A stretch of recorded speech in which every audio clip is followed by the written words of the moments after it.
और अब खबर एक और रियासत की सियासत से। जी हां, लंबे इंतजार के बाद महाराष्ट्र कैबिनेट की सूरतगिरी हो गई है। बीजेपी और शिंदे ग्रुप से 9 अरकान असेंबली को ओहदे का हलफ दिलाया गया।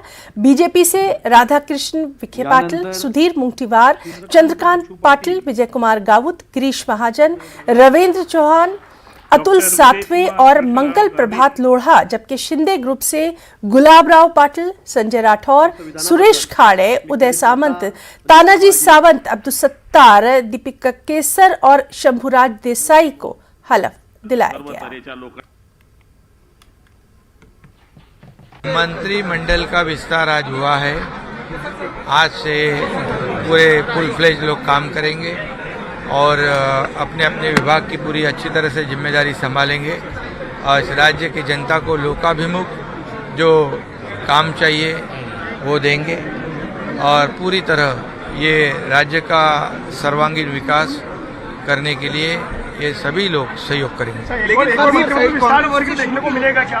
एक और मंत्रिमंडल विस्तार देखने को मिलेगा क्या? हाँ, मिलेगा ना, बिल्कुल मिलेगा। महिला मंत्री का समावेश है मंत्रिमंडल। अभी और मंत्रिमंडल बाकी है।